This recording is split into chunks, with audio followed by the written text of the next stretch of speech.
तो कभी कभी समझ में भी नहीं आता। जब जालों के ऊपर धूप पड़ती है तब समझ में आता है कि नहीं, गंदगी लग रही है। तो सोचा आज क्यों ना बेडरूम की ही क्लीनिंग कर ली जाए, और अभी सुबह का टाइम भी बाकी था तो मैंने सोचा इसको क्लीनिंग कर लेती हूँ।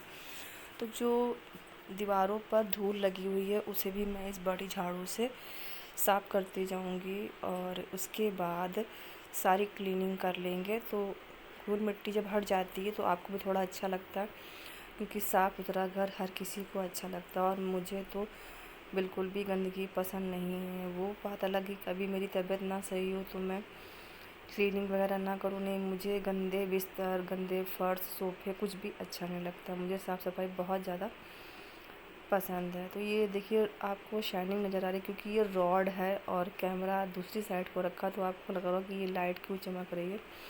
तो पूरा फोकस बाकी जगह पे अंधेरा सा लग रहा है और वहाँ पर आपको फोकस नज़र आ रहा है। तो ये कॉर्नर्स को भी मैंने क्लीन कर लिया है, और ये अलमारी के ऊपर भी बहुत ज़्यादा धूल मिट्टी डस्ट बैठ जाती है। तो इसे अगर आप ना देखें तो बहुत ज़्यादा इतनी ज़्यादा धूल जम जाती है कि कई बार इसके ऊपर लेयर जैसी बनने लगती है। तो इसके ऊपर तो मेरा कभी कभी ध्यान नहीं भी जा पाता है, तो जब भी ध्यान आता तो मैं इसे क्लीनिंग कर लेती हूँ। तो झाड़ू की सहायता से मैं इस तरीके से डस्ट को नीचे निकाल लेती हूँ, और इस तरीके से आप निकालते हैं तो डस्ट भी आसानी से निकल जाती है और ऊपर की सफाई भी हो जाती है। मेरे रूम में 2 अलमारियाँ हैं इस तरीके की, एक टीवी के बगल में है और एक डोर के बगल में है। इस तरीके से 2 अलमारियाँ बनी हुई हैं। जब कभी मैं आपको बेडरूम का टूर कराऊंगी तो मैं आपको दिखाऊंगी किस तरीके से अलमारियाँ बनी हुई हैं। तो इस तरीके से डस्टिंग कर लेते हैं और साफ़ सफाई भी हो जाती है। और ये देखिए जो दरवाज़ों के ऊपर भी धूल मिट्टी आ गई है उसे भी मैं साफ़ कर लूँगी। तो अगर आपके पास इस तरीके की लंबी झाड़ू होती है तो आपका काम बहुत ज़्यादा आसान हो जाता है। अब मेरे सारे जाले छूट चुके हैं और दीवारों पे जो जमी धूल है वो भी मैंने साफ़ कर ली है। तो धूल तो मैंने साफ़ कर ली है, बट जो धूल नीचे आ गई है अभी मुझे उसे साफ़ करना है।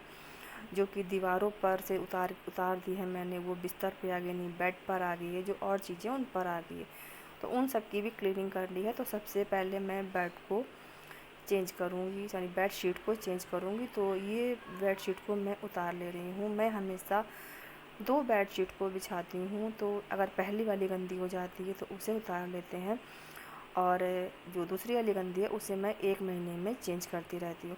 तो इस तरीके से बिस्तर भी साफ़ रहते हैं और आपको ज़्यादा मेहनत भी नहीं करनी पड़ती। जब भी ज़रूरत हो आप ऊपर की बेडशीट उतार दीजिए और नीचे की बिछी रहने दीजिए, उसके ऊपर आप दूसरी बेडशीट तुरंत बिछा दीजिए।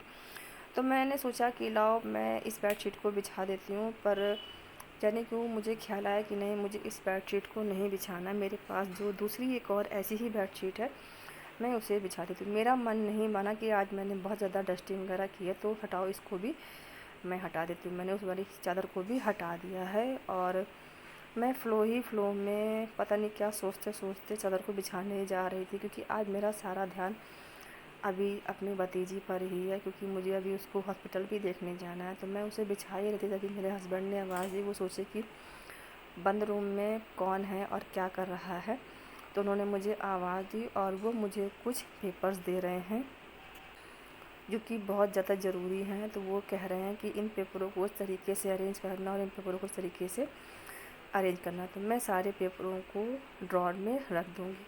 उसके बाद मैंने निकाल ली है सेकंड चादर, जो बिल्कुल सेम इसी तरीके की है, मैंने इसे बिछा दिया है। और मुझे वाइट चादर बहुत ज़्यादा पसंद है। ये थोड़ी सी बिल्कुल प्लेन थी, तो इस पर मेरी बेटी ने थोड़ी सी कलाकारी की है, और जिससे कि ये थोड़े से उसमें चिड़िया वगैरह और दिल वगैरह आपको बने दिख रहे हैं। उसके बाद मैंने दूसरी चादर को भी बिछा दिया है और जो धूल मिट्टी है वो साफ़ कर दी। इसके बाद मैं लगाने लगी हूँ झाड़ू। तो बेड से शुरुआत करते हुए मैं पूरा आंगन और दोनों कमरों को झाड़ू लगा लूँगी। इसमें कुछ खास दिखाने वाला ऐसा नहीं है, बस तो थोड़ा सा नॉर्मली हल्का हल्का मैं दिखा दे रही हूँ। ये लगाते लगाते मैं बाहर की तरफ आ गई हूँ, और इस तरीके से ये बाहर वाला रूम है। तो इस तरीके से मैंने पहले सुबह एक बार झाड़ू लगा ली थी, तो इस वाले रूम में तो गंदगी नहीं है, बस थोड़ी सी आगे आगे है, तो मैं यहाँ की गंदगी इस तरीके से निकाल लूँगी। उसके बाद मैं लगा लूँगी पोछा, और जो साथ साथ है जो बेड वगैरह है उन्हें भी पोंछती जाऊँगी। तो पोछा लगा रही हूँ। तो इस तरीके से मेरा बेडरूम क्लीनिंग आज हो गया है।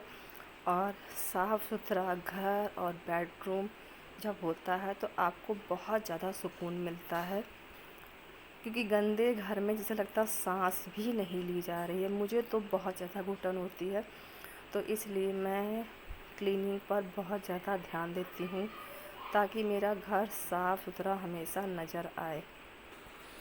तो पोछा लगाने के बाद मैं करूँगी सिंक की क्लीनिंग, अपने बाथरूम की क्लीनिंग, और उसके बाद नहाएंगे।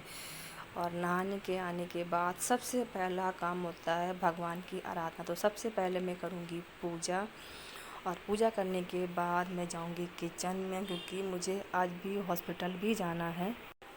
देखते हैं आज उसमें क्या इम्प्रूवमेंट हुआ है। तो सबसे पहले किचन में जाएंगे। आज कुछ समझ में नहीं आ रहा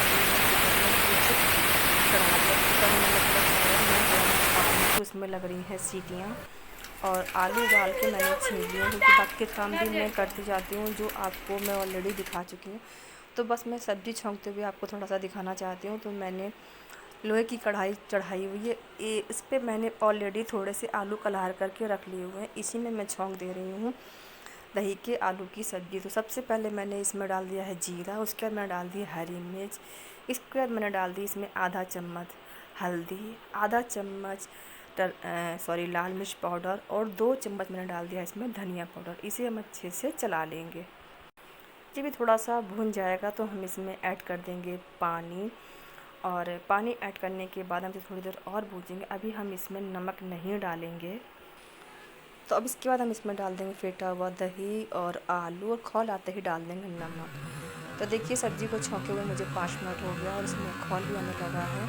अब हम इसे एक बार चला देंगे, और चलाने के बाद हम 10 मिनट तक और पकाएंगे। 10 मिनट बाद हम देखेंगे हमारी सब्ज़ी पूरी तरीके से रेडी हो गई है। इसमें आप चाहें तो गरम मसाला ऐड कर सकते हैं, आप चाहें तो नहीं ऐड करें, ये ऑप्शनल है। ऐसे भी ये सब्ज़ी बहुत ज़्यादा टेस्टी बनती है, क्योंकि इसे हम ऑलरेडी लोहे की कढ़ाई में बना रहे हैं। तो लोहे की कढ़ाई में बनाने से ये ऑलरेडी बहुत ही टेस्टी सब्ज़ी बनने वाली। इसके बाद हम इसमें डाल देंगे कटा हुआ हरा धनिया। हरा धनिया मैंने पहले ही काट करके रख लिया हुआ है। तो किसी भी सब्ज़ी में अगर आप हरा धनिया डाल देते हैं तो उसका टेक्सचर बहुत अच्छा हो जाता है। ये देखिए सब्ज़ी पूरी तरीके से रेडी है। अब हम इसमें डाल देंगे हरा धनिया, और गैस को कर देंगे बंद। इसके बाद मैं बना लूँगी चावल और रोटी, और इसके बाद मैं जाऊँगी हॉस्पिटल जाने की तैयारी करूँगी। तो आई होप मेरा ये वीडियो आपको पसंद आई होगी, मेरी रेसिपी आपको अच्छी लगी। तो मिलते हैं आपसे नई वीडियो में एक और नए टॉपिक के साथ। आप सब यूँ ही हंसते रहिए, मुस्कुराते रहिए। तो राधे राधे।